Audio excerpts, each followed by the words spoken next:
구역 소개 잘 해주셔서 감사합니다. 또 기도 제목까지 얘기해 주니까 참 좋네요. 네. 네, 말씀하신 대로 우리 품고 좀 기도를 잘 해주시기를 바라고요. 자, 이제 기독론을 이제 오늘 정리를 좀 했는데요. 기독론 종합 정리 이렇게 제목을 좀 해서 그동안에는 이제 기독론에 대한 공부했던 것들을 요 한 시간에 한번 좀 정리를 좀 하려고 합니다. 이 기독론이라고 할 때 우리가 몇 달 동안을 공부를 했는데 요 기독론이라는 거를 공부할 때 제일 중요한 질문이 뭐냐 하면 결국 이거 왜 이런 얘기를 왜 이렇게 몇 달 동안 했냐. 그 이유는 뭐냐면 그리스도는 누구인가 요거를 지금 우리가 대답을 찾아본 거예요. 그리스도는 누구냐. 결국은 이제 이 그리스도가 누구냐. 이거를 이제 우리가 몇 달 동안에 장하게 얘기를 한 거예요. 이 그리스도가 누구냐라는 요 질문이 굉장히 중요한 질문의 이유는 이 그리스도가 누구냐라고 하는 이 고백에 근거해서 교회가 세워져요. 그러니까 그리스도가 누군지 모르면 교회가 의미가 없어요. 여러분들이 지금 이렇게 나오는 게 의미가 없는 거예요. 그러니까 우리가 이 교회라고 하는 것이 그리스도가 누구냐라는 그리스도에 대한 신앙 고백 근거 위에 교회가 세워지는 거죠. 예수님이 말씀하신 것처럼 이 반석 위에 내 교회를 세우리니 하는 얘기가 있었어요. 베드로한테. 그때 이 반석이 베드로의 신앙 고백이에요. 주는 그리스도시요 살아계신 하나님의 아들입니다 라고 고백한 그 고백을 반석이라고 비유해서 그 신앙 고백 위에 나의 교회를 세우리니 이렇게 되는 거죠.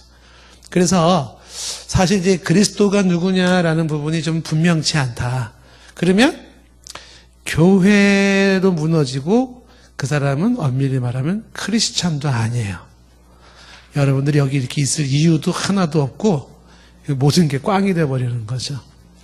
그래서 조금 더 설명을 하면 이게 왜 이렇게 그 중요한 주제였느냐라는 걸 좀 더 얘기를 하면 보통 이제 이 그리스도라는 말이 요게 한자, 한자 표기로 이게 기독이라고 하는 거예요. 기독. 이렇게 기독. 한자로. 그죠? 우리 이렇게 제가 한자를 쓴 지가 하도 오래돼가지고 한자 쓰려면 얼마나 생소한지 몰라요. 그래서 지난번에도 한자가 좀 시원찮아가지고 한문을 잘하시는 분이 이렇게 좀 지적을 해주신 것도 있었었는데 기독이라는 말이 뭐냐면 그리스도 기독. 예를 들면 자 여러분들 기독교 그러면 기독교는 뭘까요? 기독교는 기독이 그리스도야. 그래서 기독교는 그리스도의 가르친 종교 혹은 그리스도가 가르친 교. 그리스도 교훈. 그리스도가 가르친 종교. 그 그리스도가 기독이에요. 기독교 이렇게. 그러니까 그리스도를 알아야 되는 거예요. 알아야지 기독교를 아는 거죠. 그렇죠?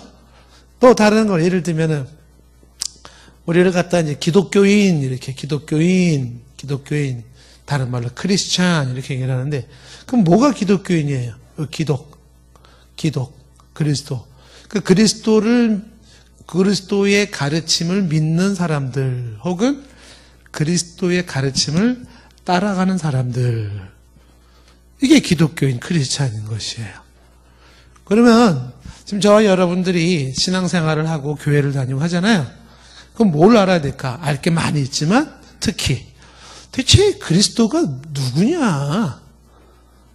그게 누군데 그 그리스도가 가르친 그 교를 따라가고 그 그리스도의 그분을 중심으로 교회라는 게 세워지고 그분을 따라가는 기독교를 따라가는 그리스도를 따라가는 사람이 되고 있느냐. 그분이 누구길래 그리스도는 누구길래 이렇게 되는 거야. 여러분들에게 이제 누군가 물었다고 가져가 봅시다. 도대체 그리스도가 누군데 그래요? 이렇게 물으면 여러분들이 뭐라고 말할 수 있을까요? 이거를 이제 우리가 너무 방대하게 얘기를 해가지고, 예, 숲으로 말하면 이제 나무를 하나하나 이렇게 봐서 숲이 안 보일 수가 있어요. 그래서 오늘은 이제 숲에 해당되는 이제 전체 큰 그림을 한번 다시 종합 정리를 해볼 테니까 하나, 둘, 그동안 배웠던 거 복습을 해보겠습니다. 자, 먼저 이 그리스도가 누구냐라고 하는 것을 이야기할 때 먼저 이 그리스도의 명칭을 생각할 수 있어요. 그리스도의 명칭. 그리스도의 명칭은 그리스도의 이름이라고 할 수 있는데, 요거 다른 말로 이제 예수님의 이름이라고 할 수 있는데, 먼저 이제 생각할 수 있는 게 뭐냐면, 예수라는 명칭이 있어요. 예수. 자, 그러면 이제 예수라는 이 말은 쉽게 말하면 여러분이 시골에서 클 때에 가장 흔한 이름이 뭐예요? 가장 흔한 이름이 복동이? 철수? 또 영희? 또 순자? 또 네? 누구? 명자 또 현수. 자, 이수. 그런 것처럼 동네 이름이에요, 동네 이름. 그러니까 예수님 살던 때의 그 나사렛 베들레헴 이쪽에 제일 동네 흔한 이름이 예수야, 예수. 그래서 예수야 그러면 동네 애들이 몇 명이 우르르 달려가요, 이렇게. 그래서 이 예수라는 이 말은 요거는 이제 개인적인 이름, 사적인 명칭, 이렇게. 사적인 명칭. 참고로 이스라엘 사람들은 성이 없어요. 우리는 성이 있잖아요. 뭐 유씨, 김씨, 박씨. 그래서 예수라는 이름이 너무 많으니까 구분을 시키는 거죠. 어떻게 구분시키냐면 옛날에 우리가 어르신들이 어디 댁 그러죠. 네? 뭐 봉화댁, 무슨 뭐 어디댁 이런 것처럼 이스라엘에서 이름할 때는 지명을 부르는 거야. 나사렛 예수, 혹은 뭐 갈릴리 예수, 혹은 어디의 예수, 이렇게 지역 이름으로 이제 구분을 시키는 거죠. 그래서 예수라는 말은 사적인 명칭, 호칭이란 뜻이고, 그런데 이 예수라는 말의 의의를 보면 이게 바로 죄인들을 구원한다라는 의미를 가지고 있어요. 그러니까 많은 사람이 예수라는 이름을 가졌다고 해서 다 죄인들을 구원하는 건 아니에요. 이름이 그렇다고 해가지고. 이름 중에는 굉장히 신앙적인 이름이 가진 사람이 있지만 하나님을 안 믿는 사람도 있거든요. 그렇기 때문에 이름의 뜻이 그렇다고 꼭 신앙이 좋은 건 아니에요. 그렇지만 이름의 뜻이 뭐냐면 죄인들을 구원한다, 이제 이런 뜻을 가지고 있어서 이거를 사적인 명칭이라고 보는 거예요. 그 다음에 이제 명칭 중에 두 번째가 그리스도라는 명칭이 있어요. 그리스도. 이 그리스도라고 하는 이 명칭은 요거는 뭐냐면 공적인 직위, 이렇게 직위. 그러니까 어떤 사람들은 그렇게 알고 있어요. 예수 그리스도 그러면 예수가 성이고 그리스도가 이름인 줄 알아요. 이게 아니에요. 예수는 개인적인 인간으로서의 개인적인 사적인 이름이고요, 호칭이고, 그 예수가 그리스도라고 하는 직책 직위를 가진 자예요. 이게 이렇게 설명하면 될까요? 유종필 목사 그러면 유종필이라는 이름은 사적인 명칭이에요. 목사라고 하는 공적인 직위를 말하는 거죠. 그렇죠? 아, 유종필이 목사구나, 이렇게 이해할 수 있겠죠. 그래서 예수 그리스도 그러면 예수가 그리스도다, 이런 뜻이에요. 그래서 거꾸로 얘기하면 그리스도가 누구냐? 예수다, 이렇게 얘기하는 거죠. 그래서 이 예수라고 하는 이 인물이 2000년 전에 마리아와 요셉 사이에서 목수의 아들로 태어나서 처녀의 몸으로 태어나서 그렇게 해서 아버지랑 목수일을 돕고 살면서 그러면서 갈릴리에서 지내면서 돌아가시기 3년 전에 본격적으로 활동을 하시고 세례 요한에게 세례를 받으시고 죽은 자를 살리시고 병자를 치료하시고 천국 복음을 선포하시고 십자가에 못 박혀 죽으시고 그 다음에 사흘 만에 다시 부활하시고 승천하신 그 역사적 인물, 그 예수라는 그분이 그분이 그리스도다. 그리스도 이렇게. 그리스도는 바로 그 좀 전에 얘기했던 이 역사적인 이스라엘에 있었던 그 역사적인 그 인물, 그분이 그리스도다 이렇게 말하는 거예요. 그러면 이제 그리스도라는 요 말이 뭐냐라고 할 때 요게 구약 성경의 언어, 히브리어라 그러죠. 구약 성경의 언어로 이거를 메시아라고 불러요. 그러니까 메시아는 구약 성경의 언어라는 건 쉽게 말하면 이런 거죠. 한국 사람이 쓰는 세종대왕이 만든 기역 니은 디귿이 있죠. 근데 이 한국 사람들의 더 오래된 그 언어의 더 오래된 그 과거로 올라가 보면은 한자가 있어요. 한자. 그러니까 우리는 기독이라고 하는 것도 한자에서 따온 거예요. 그러니까 한글의 한자와 같이 이스라엘 사람들의 한자, 오래된 조상들이 쓰던 언어, 그게 히브리어예요. 그래서 이 그리스도가 조상들이 썼던 그 언어로는 메시아예요, 메시아. 그러니까 메시아가 후대에 번역된 말이 그리스도예요. 그럼 아시다시피 지금 메시아라는 말의 뜻은 뭐냐면 기름 부음을 받았다라는 뜻을 가지고 있어요. 그러면 이제 기름 부음을 받았다라고 하는 것은 이제 뭐냐 하면 이 기름 부음을 받았다라고 하는 구약에서의 이 말은 특별한 의미를 가지고 있는 거예요. 어떤 의미를 가지고 있냐면 그러니까 기름 부음을 받는 자가 직위가 세 직책의 사람에게만 기름을 부어요. 머리에 기름을 부어서 임명을 해요. 그게 왕하고 선지자하고 제사장이에요. 왕, 선지자, 제사장. 그럼 요 사람들에게 왜 임명을 할 때 종이에 써가지고 임명장, 당신을 제사장으로 임명합니다. 왜 이렇게 하지 않았을까? 왜 굳이 꼭 머리에 기름을 발랐을까? 그럼 머리 얼마나 끈적끈적거리고 불편했을까? 이렇게 질문하시는 분도 계시는데, 그 임명할 때 다른 방법을 쓰지 않고 기름을 부어서 세 가지 직분만 그렇게 했어요. 그 의미는 뭐냐면, 요 기름을 부음으로써 요 기름을 받은 사람은 특별한 직책을 가진 사람이야 라는 의미를 하나 가지고 있어요. 그러니까 특별한 직책을 가진 사람에게만 하나님께서 임명하는 방식이 기름을 머리에 발라. 기름을 머리에 발라서 임명해라. 그래서 그리스도라고 하는 이 메시아라는 호칭을 갖는 기름 부음을 받은 사람들이 세 명의 직분을 얘기할 때 왕과 제사장과 선지자라고 할 때 요 사람들은 기름을 부어서 임명을 받기 때문에 특별한 사람이야 라는 첫 번째 의미가 있고, 두 번째 의미는 뭐냐면 이렇게 기름 부음 받은 사람은 하나님과 특별한 관계가 있는 사람이야 라는 또 의미를 가지고 있어요. 그러니까 하나님이 이렇게 시킴으로써 이렇게 한 사람은 하나님과 특별한 관계가 있는 사람이야 이렇게 말하고 있는 것이죠. 그리고 또 하나의 의미는 뭐냐면 기름을 부은다는 상징적 표현을 통해서 하나님이 그 사람에게 임재한다라는 의미를 가지고 있어요. 이게 이제 신학적인 의미는 성령의 기름 부음이라는 표현을 쓰잖아요. 그 성령이 임하신다 이렇게. 그러니까 기름을 부어서 왕이나 제사장 이 사람들은, 선지자들은 특별한 직임을 가진 자라는 성별의식. 그리고 이 성별의식을 받은 이 사람은 이제부터 이 사람은 일반과 좀 다르게 하나님과 특별한 관계를 가진 분이야 라는 것을 보여주는 의식이고, 또 하나는 이 사람들에게 기름 부음을 받는 그 순간에 하나님의 영이 그에게 임재하시고 그에게 임하셨어.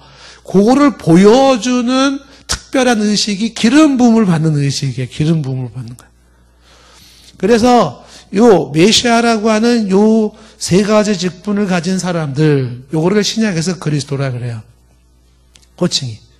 그러면 예수를 그리스도라 이렇게 얘기한다는 건 뭐냐면 예수님이 영원한 왕이 되시고 영원한 제사장이 되시고 영원한 선지자가 되시는 분이야.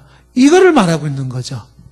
그러면 예수라고 하는 목수의 아들 마리아와 요셉의 아들에 태어나서 33살에 죽은 그 예수라는 분이 영원한 왕이요, 영원한 대제사장이요, 영원한 선지자가 돼서 요거에 대한 구체적으로 설명하지만 요거를 가지신 분, 다시 말해 한마디로 그리스도라고 얘기를 해서 요 사람이 바로 구원자라는 의미를 가지고 있는 구원자. 그러니까 구원자는 누구여야 되냐면 왕이어야 되고 제사장이어야 되고 선지자여야 돼요. 근데 누가 영원한 왕과 제사장과 선지자가 되었나 보니까 바로 예수라는 그분이에요. 그래서 예수라는 그분을 그리스도라 이렇게 말할 때 그리스도는 왕의 제사장 선지자로서 구원자라. 여기서 여러분들이 이 얘기를 할 때 정확하게 고백할 수 있는 게 뭐여야 되냐면 예수는 그리고 여기 앞에다가 나의 그리스도라고 말할 수 있어야 된다는 거죠. 거꾸로 얘기하면 나의 그리스도는 누굽니까? 그리스도가 굉장히 중요해. 왜? 그 그리스도라는 터 위에 기독교가 세워지고 기독교인이 되는 거예요.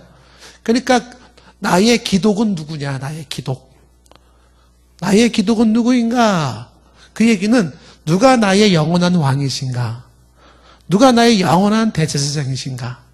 누가 나의 영원한 선지자가 되시는가? 바꿔서 누가 나의 영원한 구원자이신가? 이 질문이에요. 그때 예수라는 그분이에요. 이렇게. 예수는 요셉과 마리아에서 태어나고 십자가 죽으시고 부활하신 그분이 바로 나의 그리스도. 이렇게. 그래서 예수 그리스도라고 말할 때는 예수가 나의 그리스도라는 고백을 담고 있는 거죠. 이런 의미를 모르고 입버릇처럼 예수 그리스도, 예수 그리스도, 예수 그리스도 막 이렇게 얘기하시는 분들이 계시죠. 그런 사람은 큰 의미가 없어요. 근데 이걸 알고 이런 식으로 예수가 나의 그리스도라는 의미로 예수 그리스도라고 진정으로 고백할 수 있는 사람이 그 사람이 누구예요? 바로 기독교인. 그 사람이 진짜 신자, 진짜 크리스찬인 거죠. 다른 거로 논하는 게 아니에요. 당신이 신자요? 당신이 크리스찬이요? 그 얘기는 하나로 확인해야 돼. 뭐 착하게 살았냐, 봉사활동 많이 했냐 이거로 따지는 게 아니에요. 뭐로 따진다고요? 예수가 당신의 그리스도가 누구냐 이거 하나로 따지는 거예요. 그리스도가 누굽니까? 당신의 그리스도는 누굽니까? 그거에 대한 고백 여하에 따라서 크리스찬일 수도 있고 아닐 수도 있고 신자가일 수도 있고 아닐 수도 있고 성도일 수도 있고 아닐 수도 있는 거예요. 그리스도가 누구냐? 그래서 명칭에서 예수라는 사적인 명칭이 그리스도라고 하는 공적인 지휘자로서 예수가 그리스도구나 이렇게 할 수가 있겠죠.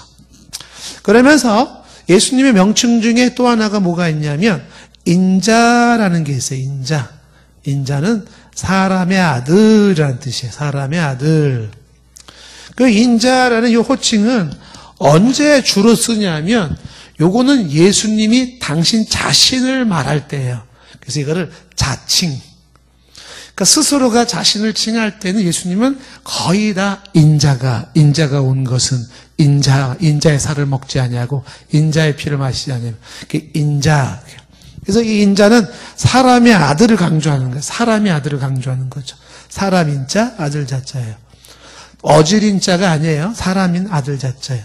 그러면 예수님은 왜 자기 자신을 인자라는 호칭을 자꾸 썼을까? 그것은 예수님 자신이 자기를 낮추는 말이에요. 그걸 갖다가 예수님이 인간으로서의 예수님을 강조하고 있죠. 그래서 자신의 고난과 그 다음에 자신의 역사적 인물, 사실 그리고 인간을 대표하는 자로서의 의미를 가지고 있는 거예요. 그래서 인자라고 이야기를 해요. 그 다음에 호칭 중에 또 호칭이 뭐냐면 네 번째 호칭이 뭐가 있었었냐면 하나님의 아들이라는 호칭이 있어요. 하나님의 아들 이렇게. 그러니까 이 인자와 하나님의 아들은 사실상 이렇게 대조적일 수가 있죠. 그러니까 예수님은 사람의 아들이야, 하나님의 아들이야 이렇게도 질문할 수 있겠죠. 둘 다죠. 좀 이따 설명하겠지만 그러니까 하나님의 아들이라고 하는 이 호칭을 부르는데 이거는 하나님의 아들이라고 하는 것은 주로 타인들이 부르는 호칭이에요. 타인들이. 보라, 저는 진실로 하나님의 아들이로소이다. 하나님의 아들, 이렇게. 그래서 이 하나님의 아들이라고 호칭을 부를 때, 유대인의 정서를 볼 때, 이건 어떤 의미를 가지고 있냐면, 독특한 의미가 뭐냐면, 하나님과 예수님이라고는 그분, 하나님과 예수님이 확실하게 구별되면서 동시에 하나야. 요 의미를 가지고 있는 게 하나님의 아들이라는 거예요. 그러니까 하나님의 아들은 하나님의 아들은 구별이 돼요. 구분은 아니야. 나눠지는 건 아니에요. 구별은 되어지는데 그런데 동시에 결국은 하나님이 아들이고 아들이 하나님이에요. 요거를 표현할 수 있는 가장 적절한 표현이 뭐냐면 하나님의 아들이라는 표현이에요. 그러니까 하나님과 동등하면서 그러면서도 하나님과 구별되는 것을 뭐라고 표현하면 좋을까? 그럴 때 아버지와 아들이라는 표현으로. 그래서 이거 대표적으로 볼 수 있는 게 이제 요한복음 그 10장에 보면은 예수님에게 돌을 쳐 죽이려고 할 때 그 장면이 나오잖아요. 예수님이 자신 하나님의 아들이라 그러니까 대부분의 유대인들은 어떻게 알아들었어요? 그거를 하나님과 동격으로 취급하는 거로 알아들고서 돌멩이를 집어서 죽이려고 했던 거였었잖아요. 그래서 예수님이 왜 나한테 돌 던지려고 하냐? 그러니까 유대인들이 말하기를 참남하기 때문이다. 네가 사람으로서 하나님이라 하기 때문이라. 예수님 하나님의 아들 이렇게 사람들이 나를 하나님의 아들이라 얘기한 부분을 전했는데 그러니까 유대인들은 생각하는 거죠. 하나님의 아들은 곧 하나님과 동등한 하나의 존재예요. 그러면서도 하나님하고 예수님하고는 지금 뭔가 구별된 이런 의미를 담고 있는 게 이제 하나님의 아들. 그래서 성경에서 유대인들이 예수님은 하나님의 아들입니다라고 고백하는 건 좀 더 어디에 가까운 표현이냐 하면 인간으로서의 예수를 강조하는 게 아니라 하나님으로서의 예수를 강조하는 표현이에요. 하나님의 아들입니다. 그러면 그 얘기는 그대 유대인들의 정서로 보면 당신은 하나님입니다. 이런 의미를 가지고 있는 거죠. 자, 그래서 하나님의 아들이라고 하는 이런 호칭을 씀으로써 여기에서 이제 이 명칭은 삼위일체의 하나의 명칭이 되는 거예요. 삼위일체 명칭. 그 삼위일체의 성부, 성자, 성령의 명칭을 의미한다. 자, 그러면서 이제 이 하나님의 아들이라고 하는 것이 그래서 단순한 인간이 아닌 하나님으로서의 이 존재인 예수, 하나님으로서의 존재인 예수. 그래서 출생이 다르고 그 다음에 삶이 다르고 이런 모든 것들로서 결국은 메시아라고 하는 사실을 보여주고 있는, 암시하고 있는 호칭인 것이에요. 다섯 번째 예수님의 호칭 중에 하나가 뭐냐면 주라는 게 있어요. 주. 이 주라고 하는 것은 예수님을 주님이라고 할 때 구약에서의 주는 야훼, 아도나이의 주. 신약에서 주는 예수 그리스도예요. 예수 그리스도를 주라고 부르는 거는 이게 한마디로 말하면 주인님 그런 뜻인데 뭐냐면 만물의 주권자 그런 의미를 가지고 있는 거죠. 만물의 주권자. 그 만물의 주권자 그러면 여러분 실감이 되는지 안 되는지 모르겠어요. 만물이라고 하는 건 존재하는 모든 걸 말하는 거야. 내 생명, 내 시간, 내 돈, 내 자녀, 내 가정부터 시작해서 저 우주에 이르기까지 국가, 나라 모든 걸 다 총칭하는 말이 만물이에요. 그 모든 것의 주인님, 주인된 권한을 가진 자 그게 바로 누구예요? 바로 예수 그리스도 이렇게 말하는 거예요. 그분이 바로 주인입니다. 내가 주인이 아니에요. 내 시간의 주인이 내가 아니고 내 생명의 주인이 내가 아니라 바로 그 예수 그리스도 그분이 주인입니다라는 게 주여 할 때 주님 이렇게 말하는 거죠. 그래서 나의 주인이 되시면서 나를 통치하시는 분이라는 의미를 가지고 있어요. 그러니까 얼마나 많은 사람들이 이런 개념을 가지지 못하고 말로는 주여 그러면서 삶은 자기가 주인이야. 자기가 주인 노릇하고 있어요. 자기 뜻대로 자기 생각대로 살아가는 거야. 그거는 주인을 모시고 있는 종으로서 건방진 것이고 정말 혼날 모습이에요. 아니 옛날에 그 종과 주인의 관계를 한번 생각해 보세요. 어느 종이 주인집에서 일을 하면서 주인 노릇해요. 그럼 주인한테 볼기를 맡든지 당장 심지어는 주인이 죽여버릴 수도 있어요. 그런 관계예요. 우리가 주님을 주인이라고, 주여라고 할 때 우리는 종이에요, 종. 그러면 종으로서 살아야 되는데 자기가 주인처럼 내 시간을 내 맘대로 쓰고 내 돈이니까 내 맘대로 하고 내 거니까 내 맘대로 하고 다 자기 맘대로 이렇게. 이건 아직도 예수님이 주인이라는 걸 인정하지 않는 삶이죠. 철없는 거지, 철없어요. 근데도 주님께서 그냥 발로 뻥 차버리지 않는 거는 불쌍히 여기서 그러는 거죠. 불쌍히. 주여 하는 건 바로 이게 주인이다 하는 것이. 두 번째, 우리가 그리스도에 대해서 알아야 되는 것은 명칭이 이런 게 있다는 걸 알아야 되고, 두 번째 우리가 공부한 게 뭐냐면 이 그리스도의 본질. 이 그리스도의 본질을 우리가 굳이 공부하는 거는 왜 공부를 하는 거냐면, 그리스도의 본질은 여기서 따져보는 게 뭐냐면, 예수 그리스도는 사람인가? 하나님인가? 요 질문이죠. 요 질문에 대해서 대답하는 게 그리스도의 본질이에요. 그렇죠? 그러니까 사람이냐 하나님이냐라는 질문이 되는 것이죠. 사람이냐 하나님이냐. 자, 그랬을 때 여기서 이제 그리스도의 본질은, 그러니까 여러분들은 사람이에요, 하나님이에요? 제가 조마조마했어요. 하나님 그럴까봐. 다행히 하나님이란 말이 안 나왔어요. 하나님 이랬으면 이게 또 2단, 3단, 동산교회 이게 안 되는 거예요. 그렇죠?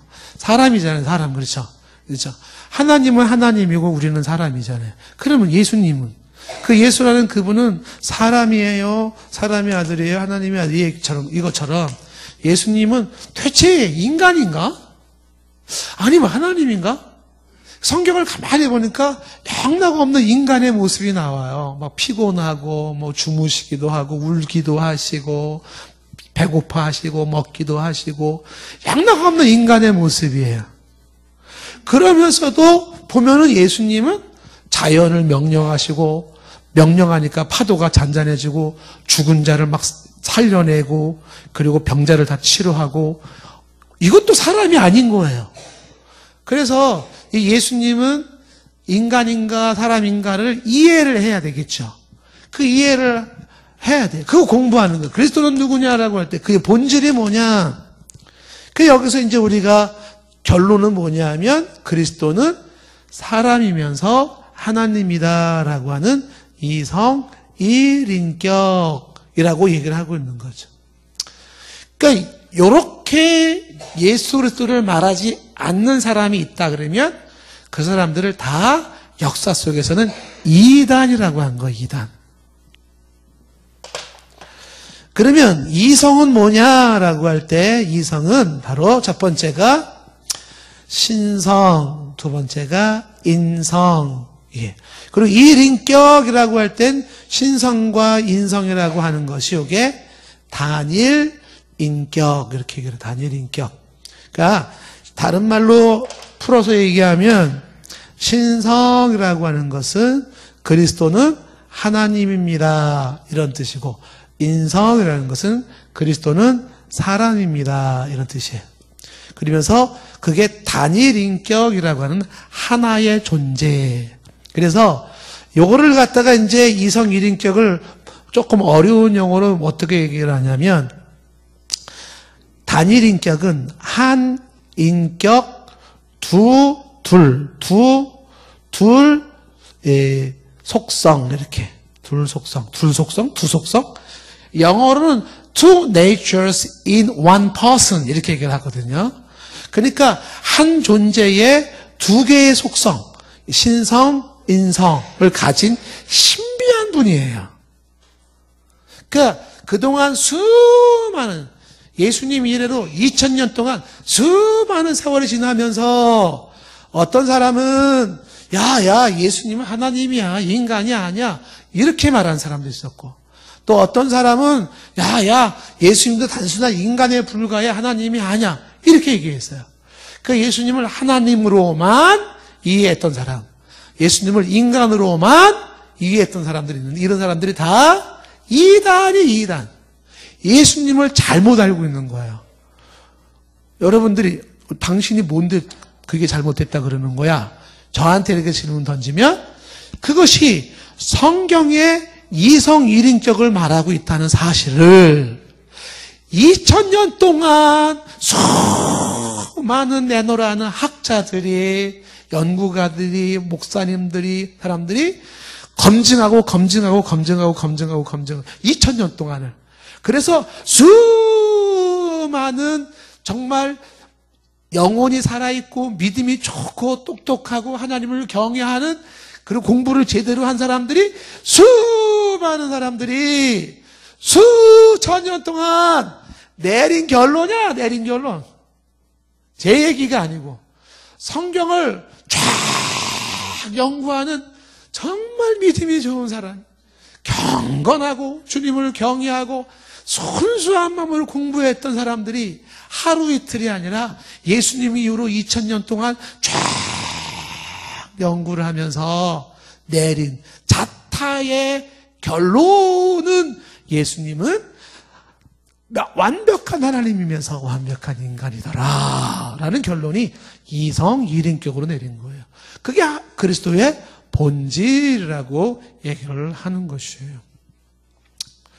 그래서 인간으로서의 인성을 강조하는 것은 예수님이 인간의 대표자가 될 수 있는 걸 의미하는 것이고, 그 다음에 하나님과 인간 사이의 중보자로 소통이 가능하게 하신 것을 말하는 것이고, 그 다음에 이 인간으로서 예수는 인간이 당하는 삶의 고통을 체휼하시는, 몸소 체휼하심을 의미하는 것이고, 모든 인생이 어떻게 살아가야 될까 인간으로서 보여줬어요. 다시 말해 삶의 표준으로서 예수님이 보여주심으로 바로 인성을 강조하고 있는 거죠. 그러면서 한 가지 독특한 차이점은 그러한 명백한 인간으로서 우리가 그를 따라가고 본받을 수 있는 분이면서도 그분은 죄가 없다는 거 한 가지. 이거 하나를 제외하고는 똑같은 인간이더라. 그죠? 그리고 이제 신성을 강조할 때는 바로 신성이 바로 하나님이신 그리스도를 강조함으로써 예수님이 하나님인 걸 강조하는 건데, 제일 중요한 게 뭐냐면 예수님을 하나님으로 인정한다는 게 뭐냐면 바로 여기에서 강조되는 게 구원자예요. 구원자 있었잖아요. 무슨 얘기냐면 성경에는 오직 하나님 외에는 구원자가 없어요. 그래서 예수님이 하나님이 아니면 하나님으로서의 그동안 보여주셨던 많은 모습들도 있지만, 그러나 그런 것들을 배려하고 하나님이시기 때문에 그가 구원자가 될 수 있는 거예요. 그래서 그리스도는 또한 예배의 경배의 대상이 될 수가 있어요. 제대로 된 예배의 경배를 하고 있어요. 동방박사부터 아기 예수한테 경배하잖아요. 그건 제대로 된 거예요. 경배의 대상이 되는 거죠. 사도행전 12장에 헤롯은 스스로가 하나님 노릇하고 예배받고 경배받다가 벌레가 생겨가지고 벌레가 살을 뜯어먹었잖아. 그래서 헤롯은 죽어버렸어요. 하나님 앞에서 자칭 하나님 노릇하고 예배받다가 그렇게 저주받은 경우가 있어요. 예수 그리스도는 그런 분이 아니에요. 마땅히 경배를 받으실 분이죠. 자, 그러면서 이제 단일 인격이라고 하는 것은 지금 얘기한 것처럼 이렇게 바로 한 존재의 두 인격이라고 하는 두 속성, 한 인격의 두 속성이라고 하는 의미를 가지고 있는 것이죠. 근데 여기서 이제 조금 더 우리가 심도 있게 나갈 때, 요 단일 인격이라는 이야기를 할 때 조심해야 되는 거는 뭐냐면, 뭘 조심해야 된다 그러냐면, 신성과 인성은 나누어지지 않는 거야. 분리가 안 돼, 분리. 구분되지 않는다. 구별은 돼요. 구별과 구분은 달라요.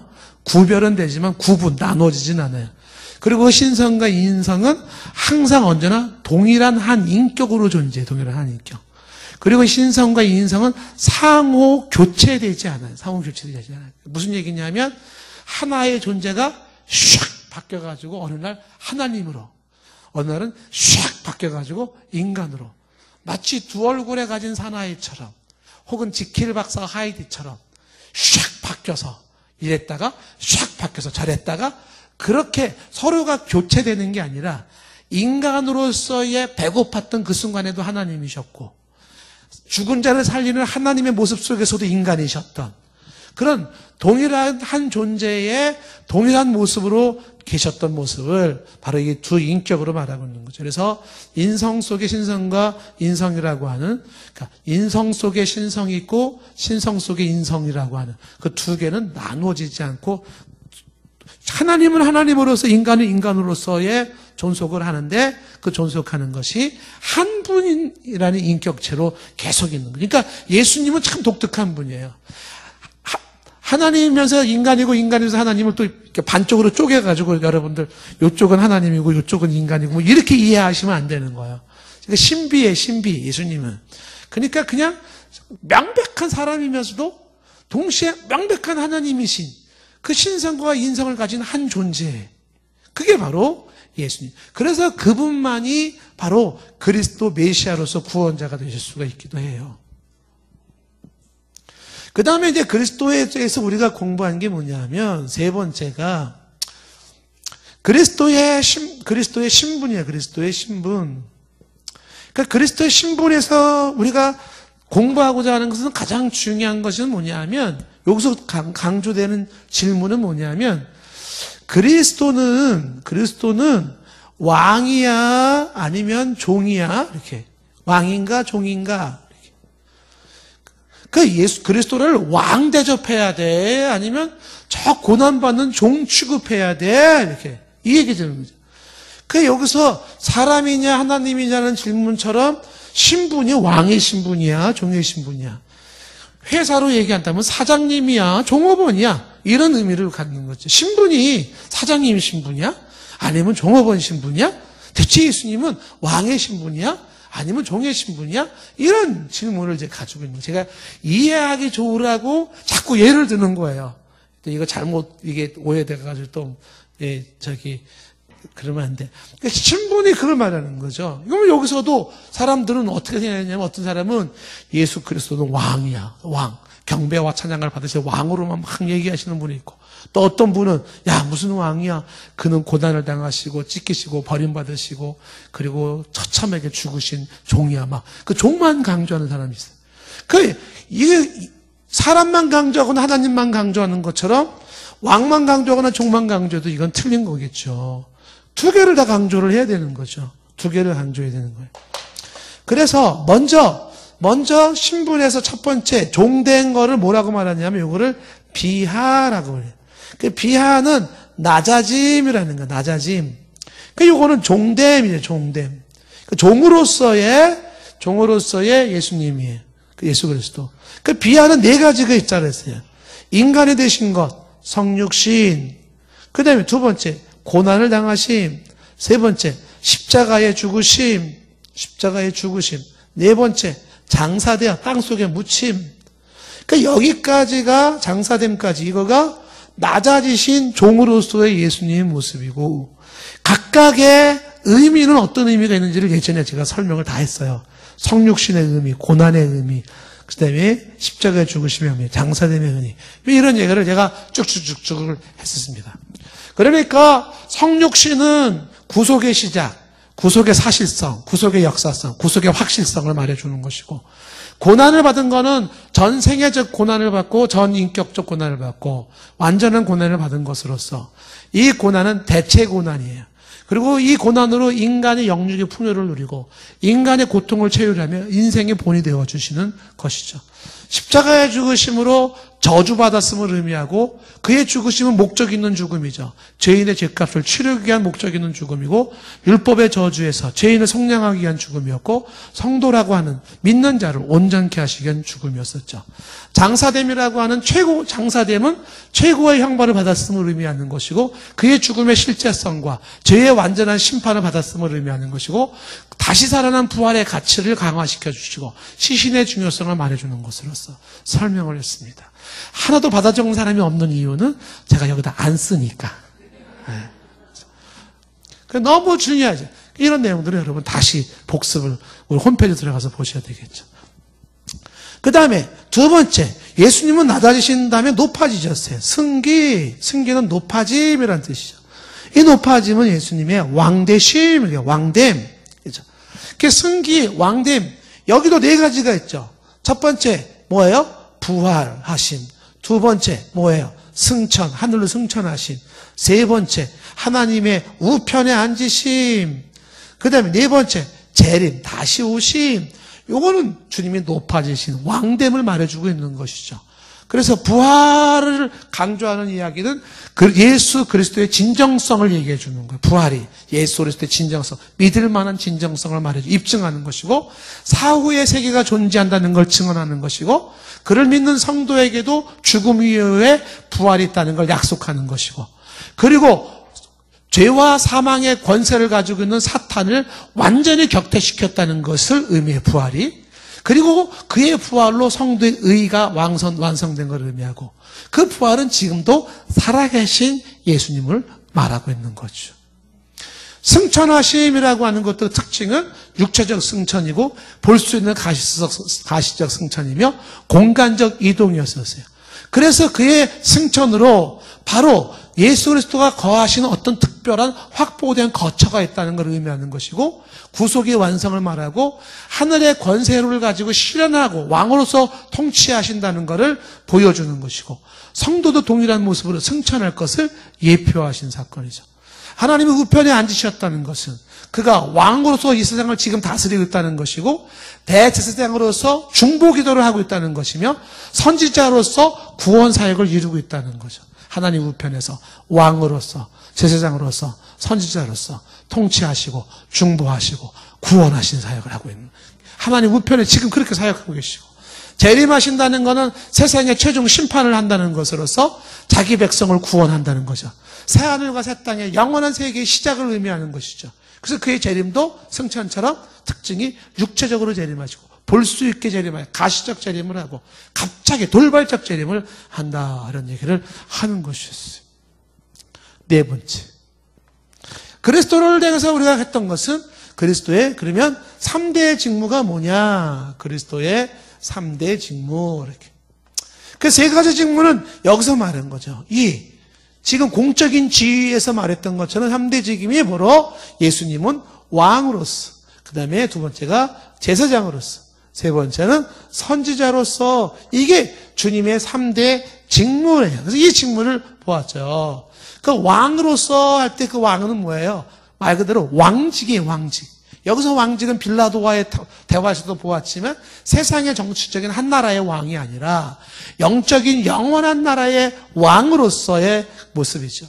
그 영원한 나라의 왕국은, 그 나라는 속죄라는 것을 근거로 한 나라예요. 그 나라는 속죄를 근거로 한 그 나라 왕국의 왕으로서, 그 나라는 현재적이면서 미래적이고 공간적으로 여기면서 우주적인 그러한 나라의 영적인 왕으로서의 왕직을 그리스도가 직무를 감당하는 자이고, 그리스도가 제사장이라고 하는 이 제사장은 인간의 대변자. 그래서 인간의 대변자로서 이 제사장이 하는 가장 중요한 일이 뭐냐면 희생사역. 구약에서는 짐승의 희생 제물을 바치셨지만 예수님은 영원한 제사장으로서, 대제사장으로서 당신 자신이 희생 제물이 되심으로써 중보, 인간을 대변해줘요. 인간이 죄로 죽어야 할 때 제사장으로서 대신 죽어줬잖아요, 살려주셔야죠, 이렇게 얘기해 주는 분이, 하나님이 죄값은 사망이라고 선언할 때 제사장이신 그분이 희생 제물 드렸잖아요, 대신 죽었잖아요, 그러니까 죄값으로 사망 선언하지 마세요, 이렇게 중간 역할을 해주시는 분이 바로 직분이 대제사장으로서 제사장 직분을 감당하는 거죠. 그러면서 이 대제사장의 직무는 바로 희생제물과 중재사역뿐만 아니라 축복하시는 거예요. 제사장이 준 임무 중에 내가 축복권이 있어요. 축복권. 제사장이 네가 축복할 때 축복이 가겠다. 그래서 지금도 주님은 축복을 하고 계시는 것이죠. 선지자로서의 그리스도의 직무라고 하는 것은, 선지자로서는 요거는 하나님의 대변자죠. 그러니까 제사장은 인간의 대변자, 인간을 대변해줘요. 선지자는 하나님을 대변하는 거야. 하나님을 대변해요. 그래서 선지자는 뭐를 하는 거냐면 하나님의 뜻이 무엇인지를 전달해요. 하나님이 말씀하시는 걸 받아서 하나님이 원하시는 게 뭔지, 하나님이 뭘 어떻게 할 것인지, 하나님이 기뻐하는 게 뭔지, 이런 것들을 전달하는 게 선지자예요. 그래서 구약부터 선지자들이 가장 많이 한 일이 뭐냐면, 하나님의 말씀 중에 가장 많이 전달한 말이 뭐냐면 죄짓지 말라는 거야. 죄 짓는 거 책망하는 거예요. 하나님이 거룩하신 그 하나님은 굉장히 도덕적이고 윤리적인 거예요. 완벽한 거룩하신 그분이 인간의 죄를 그렇게 싫어하는 거예요. 그 죄가 하나님의 거역하고 하나님을 떠나는 죄뿐만이 아니라 사람과 사람 사이의 죄도 하나님은 그렇게 분노하시는 거죠. 예? 살인하지 말라 그러는데 왜 살인하느냐? 간음하지 말라 그러는데 왜 간음하느냐? 도둑질하지 말라 그러는데 왜 도둑질하느냐? 탐내지 말라 그러는데 왜 탐내느냐? 이거를 하나님이 견디지를 못해요. 하나님이 지금도 인간 사이에서 하나님은 죄에 대해서 책망하시고 벌을 내리세요. 그 죄와 벌이 어떤 경우는 자연 상태로 땅이 갈라지기도 하고 하늘의 이상현상이 나타나고 자연계 이상현상이 나타나기도 해요.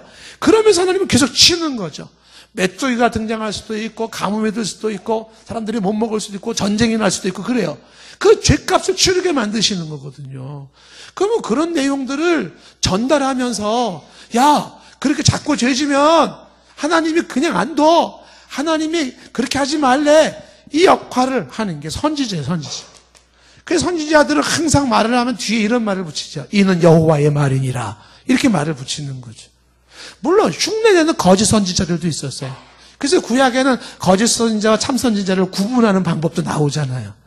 그래서 거짓 선지자라는 모방하고 흉내내는 사람이 아닐진데 진정한 하나님으로 기름 부음 받아 선지자인 사람은 늘 하나님의 메시지를 받아서 전달하는데 무척 괴로워요. 그게 무척 괴로워. 왜?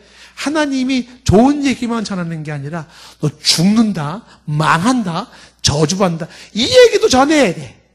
그러니까 그 얘기를 듣는 왕이 좋아하겠어요? 인간이 좋아하겠어요?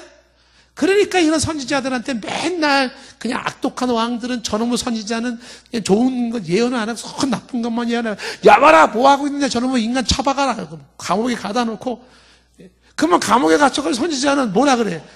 봐요 하나님 시키는 대로 하니까 이 꼴이 뭐예요? 이러고 있는 거죠. 내가 안 한다 그랬잖아. 선지자 안 한다 그랬는데 왜 시켜가지고 이러고 있는 거예요 이게. 그럼 또 하나님께서 뭘 울어 일어나 그 다음에 이거 얘기해 또 가서 또 얘기해 그럼 딱에 맞아 수염 뽑혀. 선지자들 괴로워 죽겠어요. 그런데도 그 말을 전하지 아니하면 어떻게 해요? 선지자가 벌을 받아. 그 역할을 하나님의 대변자로 메시지를 전파해 주는 자가 그 영원한 선지자가 바로 예수 그리스도예요. 이 예수 그리스도가 이 왕과 제사장과 선지자로서의 직무를 감당함으로써 궁극적으로는 뭘 말해주고 있냐면 믿는 신자들이 바로 이 세 가지 직분을 가지고 있는 저와 여러분이 이거를 누릴 자라는 걸 말씀해주고 있는 거예요. 우리에게 지금도 부분적으로 누리지만 앞으로 영원한 왕으로서 제사장으로서 선지자로서 우리가 누리게 되는 것을 보여주는 거죠. 마지막으로 예수님의 그리스도에 대해서 우리가 배워야 할 거 다섯 번째는 뭐냐면 그리스도의 속죄, 그리스도 속죄. 이 그리스도 속죄에서 우리가 이제 공부하는 것은 뭐냐면 속죄라는 말의 뜻이 뭐라 그랬어요? 값을 주고 사오는 거라 그랬어요. 값을 주고 사온다. 상거래. 물건 살 때 돈 주고 뭐 사오듯이. 여러분 여기 펜이 있잖아요. 요거가 내 거가 되려고 그러면 내가 돈을 주고 사와야 내 거가 되는 거예요. 그와 같이 값을 지불하고 사옴으로써 내 거가 되는 것처럼 그리스도 속죄는 그리스도가 핏값, 당신의 핏값을 지불해서 죄인들을 사와요. 그래서 저주 아래에 있는 자를 사오고 사탄의 권세에 있는 자를 사와요. 그 사탄이 나중에 얘 내 종인데 얘는 죄를 져서 나한테 소속된 자인데 라고 말할 때 예수님이 뭐라 그래요? 내가 핏값을 주고 사왔잖아. 얘가 네 똘마니였는 건 맞아.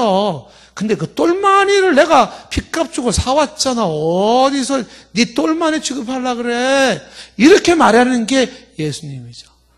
죄송합니다. 똘마니라 그래서. 우리가 사탄의 똘마니였었어요.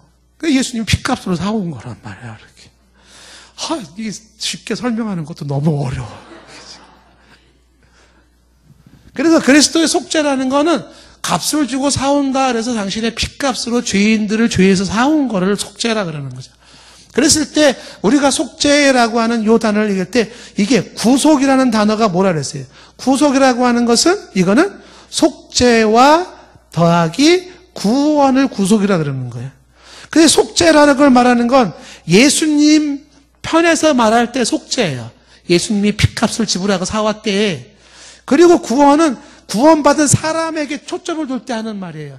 너는 그분이 핏값으로 사온 사람이래. 이렇게. 그래서 요거를 속죄와 구원을 합한 거를 구속 이렇게 말해요. 구속받았네, 구속 이렇게 얘기를 하는 것이죠. 근데 이 속죄가 꼭 필요했는가라고 할 때 속죄의 절대적 필요성을 얘기를 했어요. 절대적 필요. 그러니까 속죄는 하나님은 이런 거 속죄 필요 일은 없이도 사람을 구원할 수 있지 않을까? 이런 어떤 상대적 거라든지 속죄가 필요 없다든지 이런 개념이 아니라 하나님은 죄를 심판하게 되어 있고 약속한 걸 지키게 되어 있고 죄의 끔찍함을 말하기 위해서 그리스도의 피 흘림의 가치를 말해주기 위해서 주의 속죄는 뭐예요? 그건 절대적 필요성에 의한 거예요. 주님의 속죄가 없이는 구원이 이룰 수 없는 게 영원 전부터 하나님의 계획 속에 작정 속에 있었던 거예요. 아무나 그리스도가 아니고 아무나 구원자가 아니에요.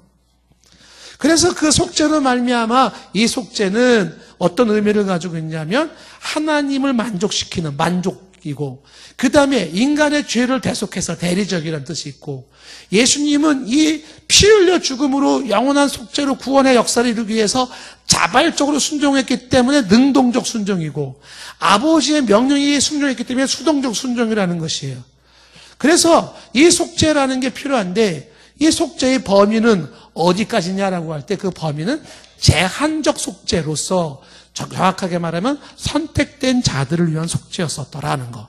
동의를 못하시는 분들이 많이 있을 수 있는 내용이지만 성경의 그 내용을 받아들이는 입장이 보통 장로교의 입장이더라는 것이고 그럼 하나님은 왜 사람들 누군가를 선택하셔서 그 속죄의 혜택을 누리게 하셨는가? 그 선택의 목적은 흠이 없고 거룩하게 없게 하시려고 구원하신 하나님의 은혜를 찬송하게 하시려고 예배하게 하시려고 했었다는 것. 그래서 에베소서 우리가 1장을 통해서 보한 거예요.